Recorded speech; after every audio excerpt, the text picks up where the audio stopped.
जाते थे तो क्लास से निकल के हम एप्रन पहने हुए रहते हैं। तो कई बार ऐसा होता था ना कि जो पेशेंट्स रहते थे ना वो हमसे पूछते थे, मतलब हमें एप्रन पहना हुआ तो हमें डॉक्टर समझ के पूछते थे कि डॉक्टर साहब ये कहाँ है वो कहाँ है, कुछ डॉक्टर साहब बोल करके जो पूछते थे, जब वो डॉक्टर साहब करके बोलते थे ना तो वो खुशी ही अलग होती थी। ठीक है।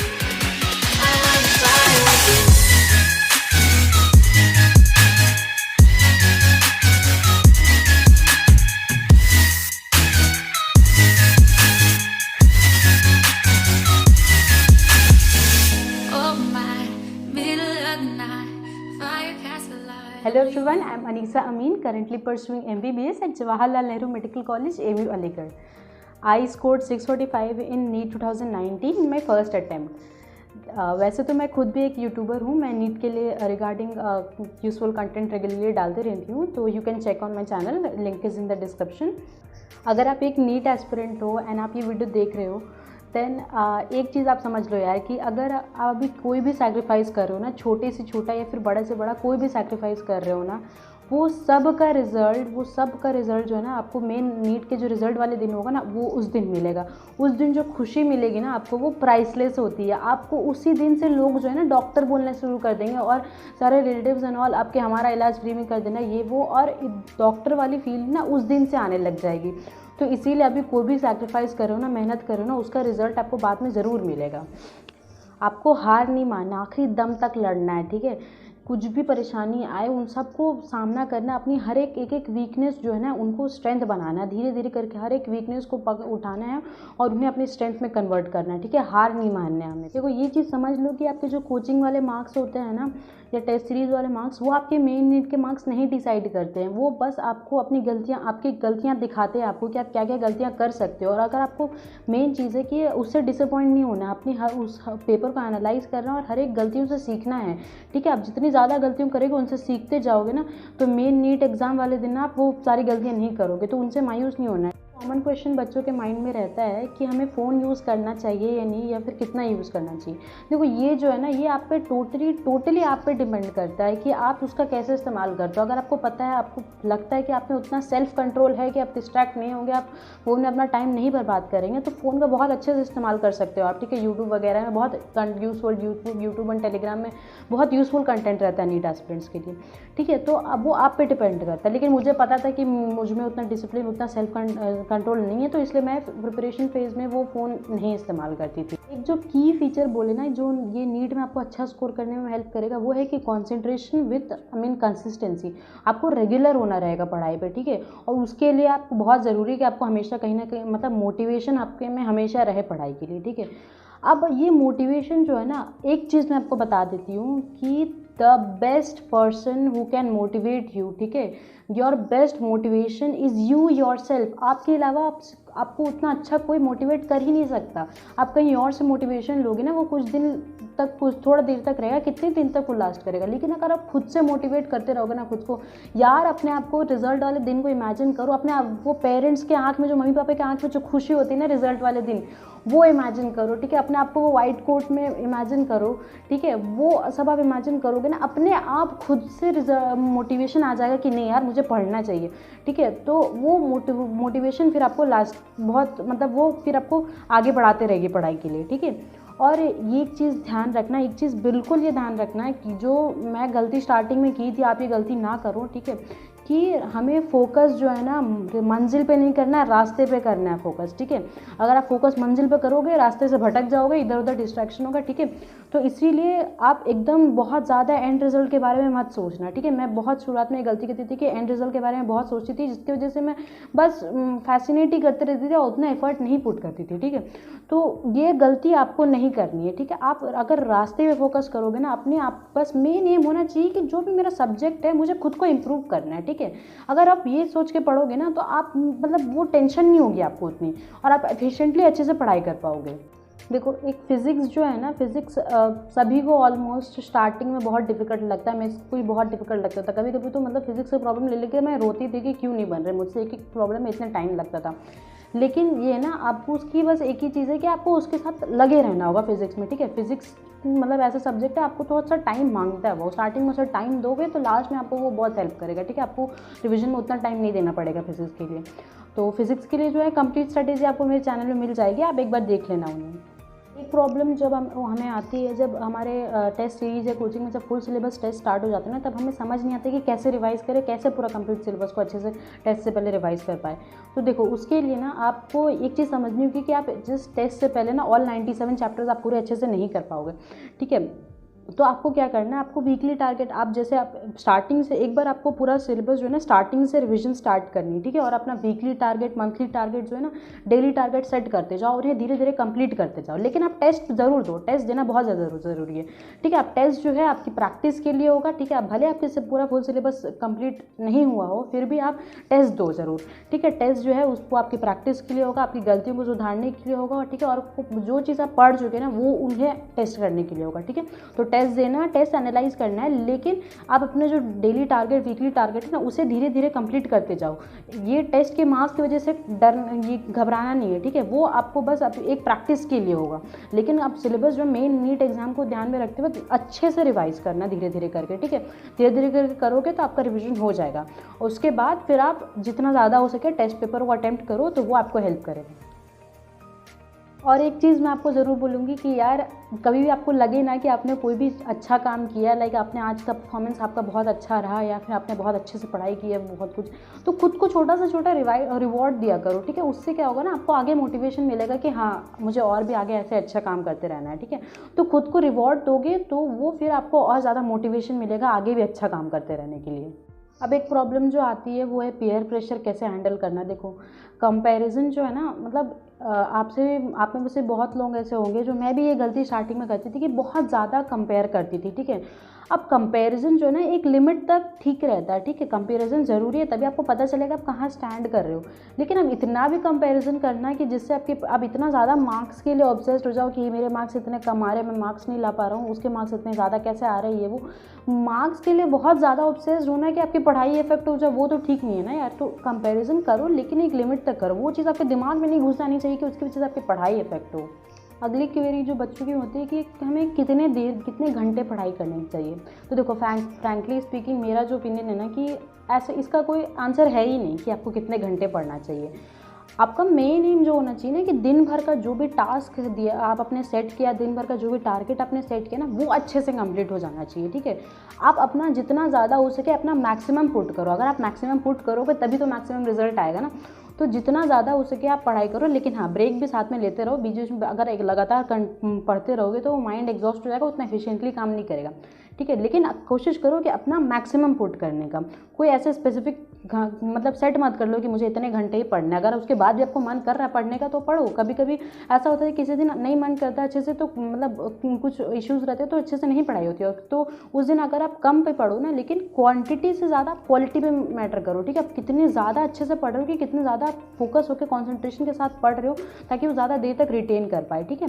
तो क्वांटिटी से ज़्यादा क्वालिटी पे फोकस करो। और मतलब किसी दिन हो सकता है कम पढ़ाई हो, किसी दिन हो सकता है बहुत ज़्यादा पढ़ाई हो जाए, तो ऐसा कोई फिक्स नहीं है। लेकिन हाँ, एक शेड्यूल बना लो, ताकि आपका दिन भर में जो भी टारगेट है ना, मेन एम होना चाहिए कि दिन भर का जो भी टास्क है ना, आपने जिस दिन जो चीज़ पढ़ाई वो चीज़ कंप्लीट हो जानी चाहिए अच्छे से, ठीक है। एक बार फिर से बोलती हूँ यार, कि अभी मेहनत कर लो, ठीक है। जब नीट निकलने के बाद जो मेडिकल कॉलेज वर्ग के में जो लाइफ होती है ना, वो अलग ही होती है, ठीक है।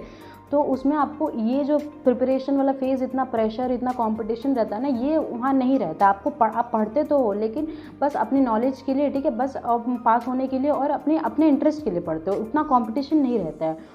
और एक इंसिडेंट मतलब हमारे शेयर करती हूँ, जो हॉस्टल है ना हमारा, वो कॉलेज के थ्रू, मतलब हॉस्पिटल के थ्रू होते हुए जाता है। तो हम जब वहाँ से जाते थे तो क्लास से निकल के हम एप्रन पहने हुए रहते हैं। तो कई बार ऐसा होता था कि जो पेशेंट्स रहते थे ना, वो हमसे पूछते थे, मतलब हमें एप्रन पहना हो तो हमें डॉक्टर समझ के पूछते थे कि डॉक्टर साहब ये कहाँ है, वो कहाँ है, कुछ डॉक्टर साहब करके जो पूछते थे। जब वो डॉक्टर साहब करके बोलते थे ना, तो वो खुशी ही अलग होती थी, ठीक है। तो यार, मेहनत कर लो, अभी आगे जाके वो बहुत ज़्यादा आपको खुशी मिलने वाली है। तो ये सारी मेहनत जो ना, सब वर्थ इट है। तो इसके लिए प्लीज़ हार नहीं माननी है, बस एंड तक लड़ते रहना है हमें। देखो, अगर आप कोई कोचिंग की मटेरियल को फॉलो कर रहे हो ना, कोई कोचिंग के मॉड्यूल को फॉलो कर रहे हो, देन आप उसी पे बस स्टिक रहो, ठीक है। आप मतलब उसी पे अच्छे से करो। और कहने का मतलब ये है ना कि आप अगर बहुत सारे बुक्स पे रेफ़र करोगे ना, कुछ भी ढंग से नहीं करोगे, तो कोई फ़ायदा नहीं है उसका। मेन एम होना चाहिए कि जो भी आप बुक फॉलो कर रहे हो ना, उसे इतनी अच्छे से करो, उसके मल्टीपल टाइम रिविज़न करो, तो वो ज़्यादा बेनिफिशियल होगा रादर देन बहुत सारे बुक को सॉल्व करने के लिए, ठीक है। और अगर आप कोई कोचिंग को फॉलो नहीं कर रहे हो, कोचिंग के मटेरियल नहीं है, तो अगर ऐसे बुक्स तो ज़्यादा फिजिक्स केमिस्ट्री की मैं ज़्यादा रेफर नहीं बता पाऊँगी, क्योंकि मैं फिजिक्स और केमिस्ट्री के लिए तो कम्प्लीटली जो है अपने कोचिंग के मॉड्यूल पे मतलब स्टिक रहती थी। बस HCV जो है, HCV के कुछ चैप्टर्स मैं की थी, सारे चैप्टर्स नहीं की थी, बहुत कुछ चैप्टर्स, उसमें भी बस कुछ एक्सरसाइज जो MCQs वाले क्वेश्चंस रहते थे बस वही की थी, ज़्यादा नहीं की थी मैं उसमें, ठीक है। तो मैं ज़्यादा नहीं सजेस्ट कर पाऊँगी उसके लिए। लेकिन बायोलॉजी के लिए हाँ, NCERT at your finger tips जो MTG की बुक्स आती है वो बहुत अच्छी बुक है, ठीक है। आप अगर कोई मॉड्यूल्स को फॉलो नहीं कर रहे हो तब भी आप स्टार्टिंग से उसे अच्छे से कर सकते हो, या फिर आप मॉड्यूल को कर भी रहे हो तब भी आप उसके साथ एंड में रिविजन में उसको कर सकते हो। तो वो बहुत अच्छी बुक है, तो I suggest that for biology. And बस ये नहीं होना चाहिए कि आप जो भी बुक फॉलो कर रहे हो ना उसको एकदम अच्छे से करो, ठीक है। मल्टीपल टाइम रिवीजन करो, मार्क करके रखो क्वेश्चंस को, जो गलती हो रही है या फिर जो इंपॉर्टेंट क्वेश्चंस है उन्हें अच्छे से रिवाइज करो। मेन थिंग है रिवीजन, जितनी ज़्यादा आप रिवीजन करोगे उतना ज़्यादा कॉन्सेप्ट आपका क्लियर होता जाएगा, उतना अच्छा आपका सब्जेक्ट होता जाएगा, ठीक है। एक और बात मैं बोलूँगी यार प्लीज़ प्लीज़ प्लीज़ प्लीज़ अपनी नींद को सैक्रिफाइस मत करना, ठीक है। आप अगर ये सोचोगे कि आप मतलब 4-5 घंटे सो के या फिर मतलब अपनी जो एडुकेट नींद है उसको नहीं लेके आप उतना टाइम पढ़ाई पे दोगे तो ज़्यादा बेनिफिशियल होगा, ऐसा बिल्कुल नहीं है, ठीक है। अगर आप हाँ, ये नहीं कि आपको दिन भर सोना है, एक्स्ट्रा टाइम सो के टाइम बर्बाद करना है, वैसे नहीं, लेकिन जो एडुकेट स्लीप ना वो ज़रूर लेना, क्योंकि अगर आप सही से सोओगे नहीं तो आपका माइंड जो है ना क्लास में जब आप पहले लेक्चर सुन रहे हो या फिर जब टीचर पढ़ा रहे हैं तो उस वक्त भी ड्राउजी रहेगा, और खुद भी जब पढ़ने बैठोगे ना एफिशिएंटली पढ़ाई नहीं हो पाएगी, ठीक है। दिमाग जब नींद में रहता है ना तो आप वो नींद को, अपने सारी एनर्जी जो है ना वो उस नींद को ओवरकम करने में चल जाती है, और फिर वो उतना एफिशिएंटली आप पढ़ाई नहीं कर पाओगे। और एक बहुत इम्पॉर्टेंट मतलब जो बोले ना वो पॉइंट जो कि मुझे बहुत ज़्यादा हेल्प की अपने मार्क्स को इंक्रीज़ करने में, वो थी पेपर एनालिसिस, ठीक है। मतलब जितनी भी गलतियाँ हो रही है ना, आप कोई भी टेस्ट दे रहे हो, ठीक है, पेपर के एनालिसिस ज़रूर करो, मतलब पेपर को एकदम छान मारो, ठीक है, एकदम इन्वेस्टिगेशन इतनी तरह अच्छे से करो ना। अगर आप 3 घंटे का पेपर दे रहे हो तो कोशिश करो कि 2 घंटे जो है ना एटलीस्ट वो आप 2 घंटे 1.5 घंटे उसके एनालिसिस में ज़रूर दो, एक गलतियों को, ठीक है। और एग्जाम में वो भी पेपर एनालिसिस का सही टाइम है जस्ट पेपर देने के जस्ट बाद होता है, क्योंकि उसके बाद आपके दिमाग में एकदम फ्रेश रहता है कि आप कौन से क्वेश्चन गलती कर रहे हो, ठीक है, कौन सा क्वेश्चन तुक्का मार के आपने राइट कर दिया, ठीक है। और पेपर जब दे रहे हो ना, पेपर देते वक्त भी जो क्वेश्चन तुक्का मार के आपने राइट किया फिर ऐसे गेस वर्क था ना, उसे सर्कल कर लो ताकि बाद में आप उसे रेफर करोगे, क्योंकि अगर आपने सही कर दिया तो फिर आप उसे उतना ध्यान नहीं दोगे बाद में एनालिसिस का टाइम, ठीक है। जो क्वेश्चन गलती हो रहे हैं, जो क्वेश्चन छूट जा रहे हैं, जो क्वेश्चन गेस मार किए हैं, हर एक क्वेश्चन के इन डेप्थ जो है ना आप देखो कि किस वजह से गलती हो रही है आपकी, आपने ढंग से क्वेश्चन पढ़ा नहीं, ढंग से ऑप्शन नहीं पढ़ा, ठीक है, या फिर आपका कॉन्सेप्चुअल एरर है, एक एक चीज़ छान मारो, ठीक है। और एक बहुत इंपॉर्टेंट चीज़, अगर आप 2021 वाले 2022 वाले एस्पिरेंट हो, ठीक है, तो एक नोटबुक स्टार्टिंग से मेंटेन करो जिसमें आप अपनी जो भी टेस्ट जैसे दे रहे हो ना, तो जैसे मान लो क्वेश्चन नंबर 2 का में आपसे गलती हुई तो आप उसमें क्वेश्चन नंबर 2 का ये कॉन्सेप्ट में ये पार्ट में मेरे से गलती हुई, उसे अच्छे से वो नोटबुक में मेंटेन करके रखो, ठीक है। आप जितने भी साल भर में टेस्ट देते जाओगे ना वो आप उसमें मेंटेन करते जाओगे कि क्या क्या गलती होते जा रही है, और हर टेस्ट से पहले ना आप उसे रिवाइज करते जाओ, अगर सेम सिलेबस आ रहा है फिर से तो रिवाइज करते जाओ, वो बहुत ज़्यादा हेल्प करेगी, ठीक है। आपकी जो गलतियाँ हैं ना वो आप रिपीट नहीं करोगे, और वो चीज़ आपके दिमाग में एकदम बैठ जाएगी कि हाँ मुझसे ये चीज़ गलती हो रही है, ये गलती हो रही है, तो मैं अब मेन पेपर में वो चीज़ गलती नहीं करोगे आप, ठीक है। तो वो नोटबुक जो है मैं उसे एरर बुक बोलती थी, ठीक है। आप स्टार्टिंग से मेंटेन करो, मैं स्टार्टिंग से उतना मैं ध्यान नहीं दी, लेकिन जो 11th के एंड तक आते आते मैंने ये चीज़ शुरू की और ये बहुत ज़्यादा हेल्प की मुझे, मतलब स्टार्टिंग में मेरे मार्क्स उतने नहीं आते थे, लेकिन अगर जब से मैं एरर बुक मेंटेन करने लगी ना, अपने एक एक गलतियों को जो ध्यान देने लगी ना, तो मेरे सिली मिस्टेक्स बहुत ज़्यादा कम हो गए, सिली मिस्टेक्स कम हो गए तो मार्क्स इंक्रीज होने लग गए, तो उसकी वजह से क्या कॉन्फिडेंस बूस्टअप होता तो आपको और पढ़ने का अच्छे से मन करता है, ठीक है। तो इसीलिए ये जो अपनी गलतियाँ हैं ना, एक एक गलतियों को ध्यान दो, गलतियों से सीखना बहुत बड़ी बहुत इंपॉर्टेंट चीज़ है।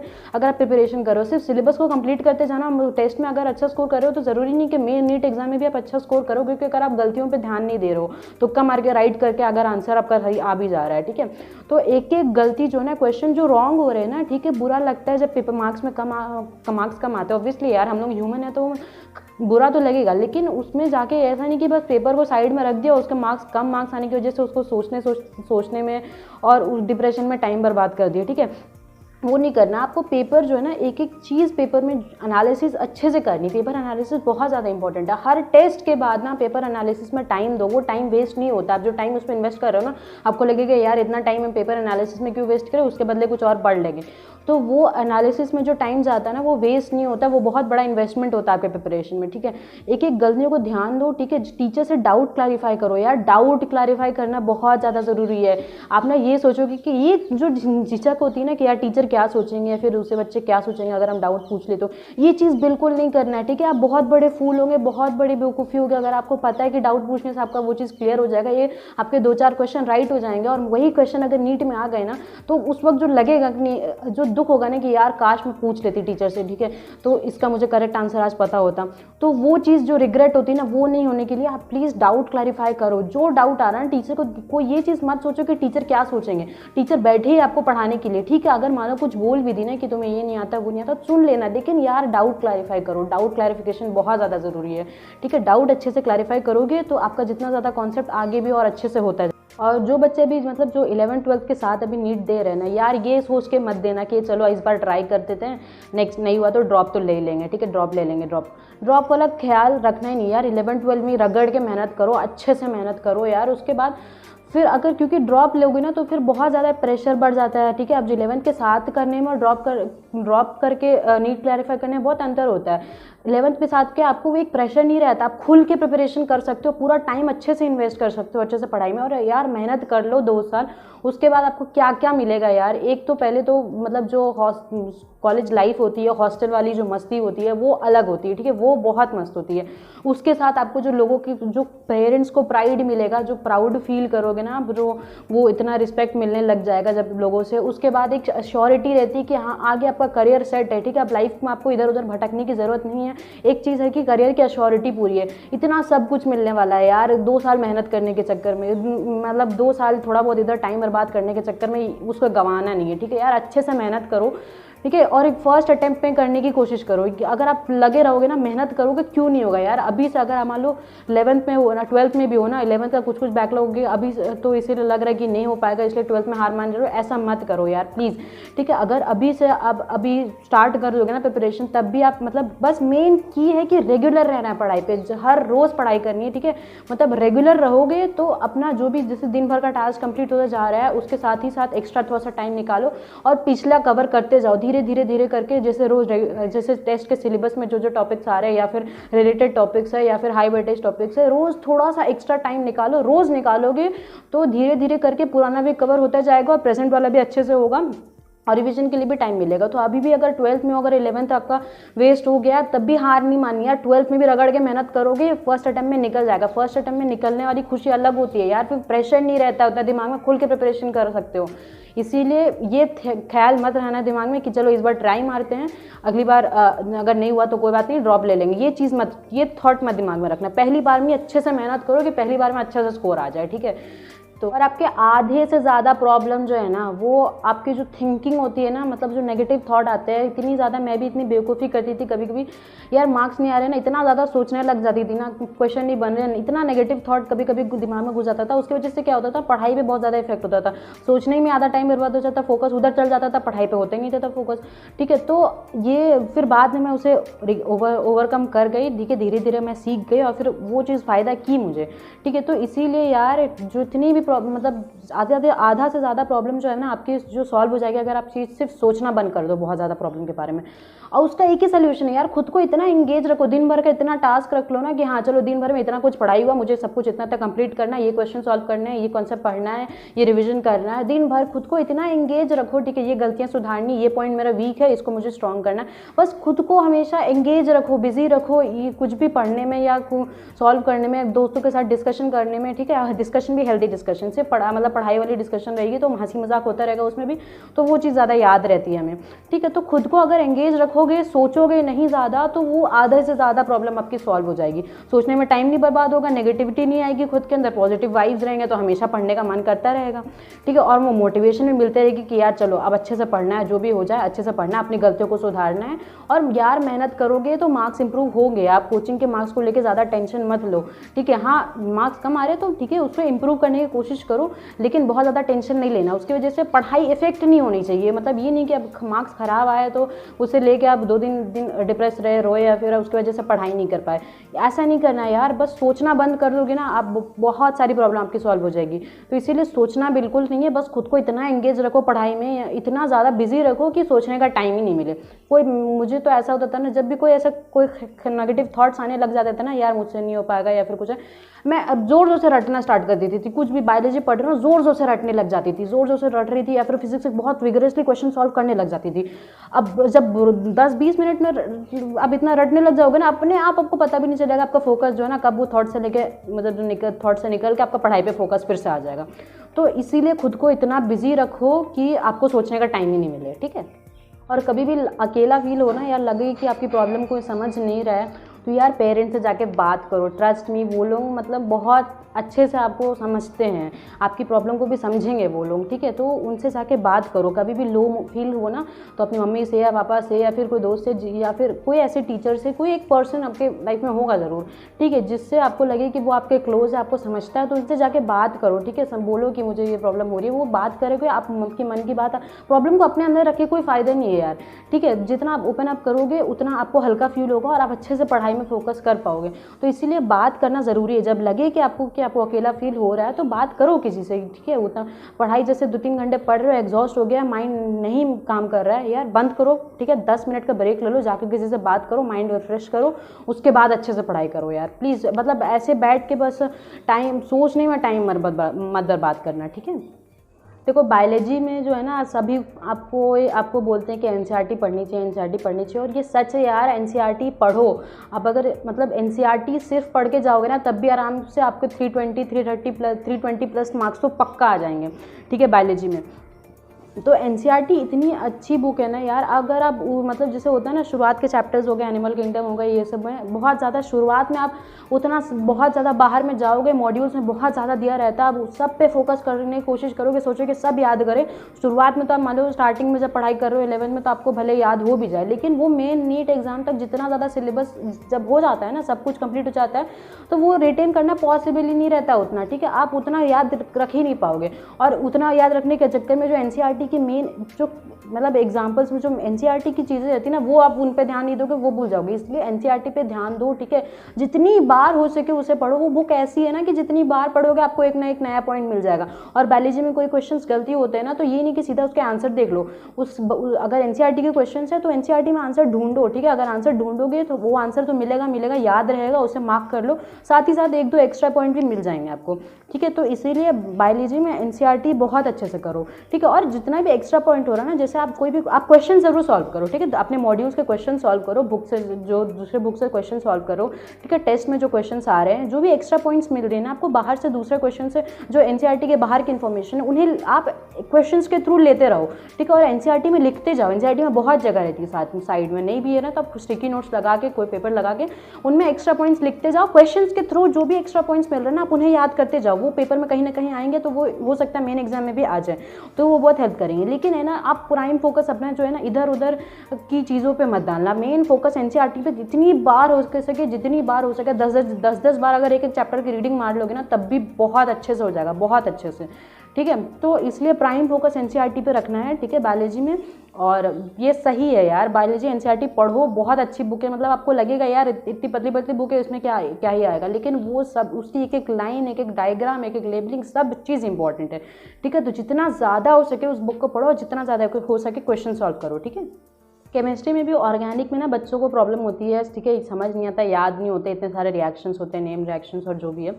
तो उसके लिए आप सोल्यूशन यही है कि आप लिख के प्रैक्टिस करो। मैं तो वही करती थी, और मेरे बैचमेट्स में भी सभी बच्चे ऑलमोस्ट वही करते थे, और मैं सब बाकी लोगों से भी सुनी हूँ कि यार लिख के प्रैक्टिस करो, रिएक्शंस लिख के प्रैक्टिस करोगे, डायग्राम लिख के अगर बनाओगे, स्ट्रक्चर्स वो लिख के याद करोगे, याद हो ही जाएगा, ठीक है।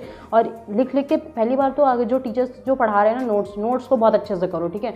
नोट्स अगर बहुत अच्छे से कर ले रहे हो, अगर आप लकी हो कि आपको अच्छे टीचर्स मिल रहे हैं, देन बहुत अच्छी बात है। आप नोट्स को अच्छे से करो, 2-3 बार नोट्स को अच्छे से लिख के समझ के याद करो, ठीक है। उसके बाद जितने ज़्यादा हो सके क्वेश्चन सॉल्व करो, जितना क्वेश्चन सॉल्व करोगे ना, उतना क्लैरिटी मिलता जाएगा कि कहाँ पर आपको याद नहीं है, कहाँ पर वीक है, ठीक है, कहाँ पर और ज़्यादा समझ में आएगा, ठीक है। क्वेश्चन जितने ज़्यादा हो सके सॉल्व करो, लिख के प्रैक्टिस करो। और इनऑर्गेनिक के लिए तो एनसीईआरटी यार, फिर वही बायो जैसी, जितनी बार हो सके एनसीईआरटी पढ़ो, ठीक है। और साथ ही साथ ना शॉर्ट नोट्स प्रिपेयर करते रहो, जैसे जितनी बार 2-3 बार पढ़ लियो ना, तो उसका शॉर्ट नोट्स प्रिपेयर करते रहो, क्योंकि एनसीईआरटी जो इनऑर्गेनिक के शॉर्ट नोट्स है ना, वो लास्ट मोमेंट पे ना बहुत ज़्यादा हेल्प करते हैं। स्पेशली जो ब्लॉक्स वाले चैप्टर्स है ना, एसपीडीएफ ब्लॉक्स और हाइड्रोजन और वो सारे चैप्टर्स जो है, वो उसके तो मतलब ऐसे एक A4 शीट में मतलब ट्राई करती थी कि मैं आगे पीछे में सब कुछ कवर करके, सब कुछ जितने भी थ्रेड्स हो गए, रिएक्शंस हो गए, जितने भी एक्स्ट्रा पॉइंट्स हो गए, सब कुछ असर्शन रीजन जो भी है वो सब चीज़ कवर कर लूँ नोट्स में, अपने शॉर्ट नोट्स में शॉर्ट नोट्स प्रिपेयर करती थी। तो जब रिवीजन का टाइम होता था ना, जब मतलब जैसे मान लो टेस्ट से पहले या फिर जल्दी फ्री टाइम को रिवाइज करना रहा, तो मुश्किल से 10-15 मिनट में पूरा चैप्टर अच्छे से रिवाइज हो जाता था, ठीक है। तो वो शॉर्ट नोट्स की वजह से, तो स्टार्टिंग में शॉर्ट नोट्स प्रिपेयर कर लोगे, लास्ट में रिवीजन में बहुत ज़्यादा हेल्प होगी, ठीक है। तो शॉर्ट नोट्स में साथ में प्रिपेयर करते रहो। एनसीईआरटी को जितनी बार पढ़ोगे वो कम है, ठीक है। अच्छे से पढ़ो और जितनी बार हो सके क्वेश्चन, जितना ज़्यादा हो सके क्वेश्चन सॉल्व करो। जो क्वेश्चन में जो एक्स्ट्रा मिलते जा रहे हैं ना नोट्स में, एनसीईआरटी में, उसे लिखते जाओ।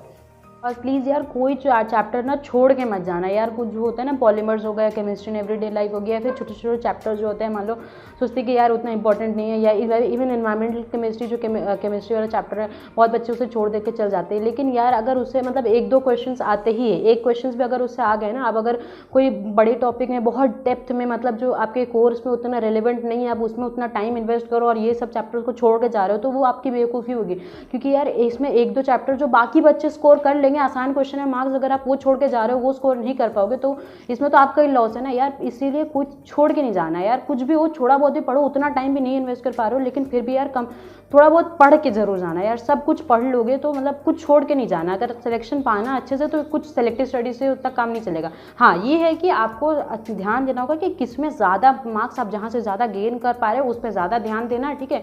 और जिसमें कम वेटेज है उसमें थोड़ा सा कम टाइम दो, लेकिन कवर सब कुछ करो, ठीक है। अगर टाइम नहीं भी बच रहा है ना, थोड़ा बहुत देख के चल जाओ, छोड़ के मत जाना यार। क्योंकि ठीक है, 1-2 क्वेश्चन भी आ गए ना, कुछ भी याद आ गया कि हाँ ये पढ़ा था, ये वो 4 मार्क्स मिल जाएंगे ना, वो 4 मार्क्स आपका रैंक कहाँ से कहाँ तक पहुँचा देंगे, ठीक है। तो इसलिए छोड़ के नहीं जाना कोई चैप्टर को, ठीक है।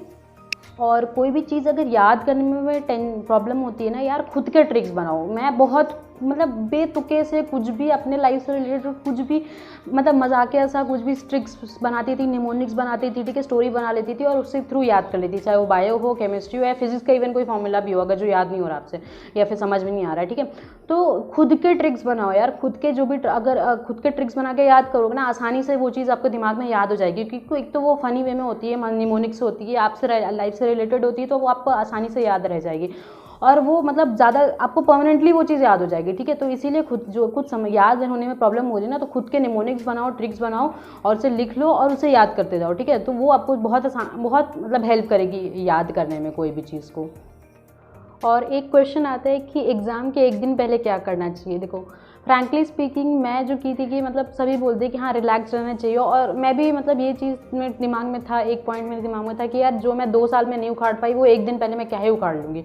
तो एक दिन पहले हाँ सही में रिलैक्स तो करना चाहिए। देखो शाम के 5-6 बजे, जैसे मान लो कल मेरा एग्ज़ाम है तो मैं आज शाम के 5-6 बजे तक बुक्स बंद कर दी थी, उसके बाद कुछ नहीं पढ़ाई की मैंने। और बस उस दिन कोशिश करो कि एक दिन पहले जो है ना कोई टेस्ट नहीं देना। एक दिन पहले अगर टेस्ट दोगे मार्क्स कम आएंगे, थोड़ा सा मतलब मेंटली थोड़ा सा डिस्टर्ब हो जाओगे। और हाँ कोशिश करो कि बस मैं क्या की थी कि मैं बस जो बायोलॉजी की जो एनसीईआरटी थी ना, ऊपर पर सारे चीज़ पेजेस फ्लिप करके सारे डायग्राम, सारे लेबलिंग्स और ऊपर जो हाईलाइटेड पॉइंट्स है जल्दी उसको रिवाइज कर ली थी। बायोलॉजी दोनों मतलब 11-12 की दोनों की एनसीईआरटी अच्छे से पढ़ ली, रिवाइज कर ली थी ऊपर पर। और जो शॉर्ट नोट्स प्रिपेयर किए थे जो भी केमिस्ट्री में, और वो सब जल्दी से रिवाइज कर ली थी। और एक मतलब जो फॉर्मूलाज वाले जो होते हैं फिजिक्स के फॉर्मूला के शॉर्ट नोट्स वाली जो शीट्स बनाई थी वो जल्दी जल्दी रिवाइज कर ली थी। एंड जो एक एरर बुक मैं बताई थी ना आपको कि हाँ जिसमें आप अपनी सारी गलतियाँ लिखते हो, वो नोटबुक को एक बार अच्छे से रिवाइज कर ली थी कि कहाँ कहाँ मैं गलती की थी। बस उससे ज़्यादा मैंने एक दिन पहले कुछ ज़्यादा नहीं पढ़ाई की थी, क्योंकि एक दिन पहले यार रिवाइज आप जितना ज़्यादा रिलैक्स रहोगे उतना अगले दिन आप अच्छे से फ्रेश माइंड से होकर एग्ज़ाम मतलब एग्ज़ाम दे पाओगे, ठीक है। क्योंकि अगर आप एक दिन पहले अगर स्ट्रेस लोगे, ये नहीं पढ़ा वो नहीं पढ़ा, तो वो टेंशन में क्या ही कुछ फ़ायदा नहीं होगा आपको, ठीक है। और आप जो साल भर में या 2 साल में आप प्रिपरेशन जो नहीं कर पाए वो एक दिन पहले आप क्या ही कर लोगे, ठीक है। तो एक दिन पहले उतना स्ट्रेस लेने से कोई फ़ायदा नहीं। और प्लीज़ प्लीज़ प्लीज़ प्लीज़ जब एग्ज़ाम देने जाओगे ना एग्जामिनेशन सेंटर में, वहाँ कोई बुक मत ले जाना, कुछ एग्ज़ाम से पहले किसी के साथ कोई डिस्कशन मत करना, जो होना था, जो पढ़ना था आपने पढ़ लिया। उस टाइम डिस्कशन से कोई फ़ायदा नहीं, उस वक्त सिर्फ टेंशन होती है और कुछ नहीं होता अगर आप बुक लेके जाओगे, कुछ रिवाइज करने बैठोगे या फिर कुछ किसी ने कुछ पूछ लिया तो, ठीक है। इसलिए बुक्स एकदम नहीं लेके जाना है और बस चिल माइंड होके अपने आप पे कॉन्फिडेंस रखना है, या जो भी जितना ही पढ़ा है कॉन्फिडेंस के साथ एग्ज़ाम देना है। और मेरे सर बोलते थे कि मेहनत इतनी शांति से करो कि सफलता शोर मचा दे। ये बहुत फेमस एक सेइंग है जो मुझे मतलब बहुत टच कर गई थी जब सर ने पहली बार कहा था। मेरे केमिस्ट्री टीचर है एक शिवम सर, उन्होंने मुझे कहा था, तो वो चीज़ मुझे बहुत ज़्यादा टच कर गई थी कि यार अभी जितनी आप मेहनत कर रहे हो ना, लोगों को दिख नहीं रहा है वो उतनी मेहनत, लेकिन आप इतनी शांति से अपने लगे रहो मेहनत में ना कि जब रिज़ल्ट वाला दिन आए ना तब आपकी सफलता जो है ना सच में वो शोर मचा दे, ठीक है। तो बस लगे रहो मेहनत करने में। और कोई भी आपको नेगेटिविटी कुछ भी बोले ना कुछ भी, तो या तो आप उसे एक कान से सुनो दूसरे से निकाल दो, या फिर उसे अपने अंदर ले लो और उन्हें उस वक्त जवाब मत दो। अपने अंदर उसे एक एनर्जी फ्यूल में एकदम कन्वर्ट करो कि वो चीज़ आपको और ज़्यादा मेहनत करने के लिए मोटिवेट करे, ठीक है। और ज़्यादा रिज़ल्ट के बारे में सोचना ही नहीं, जितना ज़्यादा आप रिज़ल्ट के बारे में सोचोगे ना उतना आपको टेंशन होगा, नेगेटिविटी होगी, ठीक है, तो या फिर टाइम वेस्ट होगा। रिज़ल्ट के बारे में मत सोचो, बस खुद को इम्प्रूव करने में फोकस करो, ठीक है। जितना ज़्यादा आप खुद को इम्प्रूव करने में फोकस करोगे ना, अपने आप आपका रिजल्ट अच्छा आएगा ही, ठीक है। एंड अगर आप वीडियो अभी तक देख रहे हो, इसका मतलब फ्यूचर डॉक्टर साहब आप में वो आग तो है नीट के लिए, ठीक है। तो बस लगे रहो, मेहनत करते रहो, you can definitely do it. याद रखना एक चीज़ कि ज़रूरी नहीं कि मतलब इंटेलिजेंट बच्चे जो है नीट निकालते हैं, नीट जो है हार्ड वर्किंग बच्चे ज़्यादा निकालते हैं, ठीक है। तो बस मेहनत करते रहो। And do visit my channel, and thank you to Target Medical, and all the best and keep hustling. Lots of love.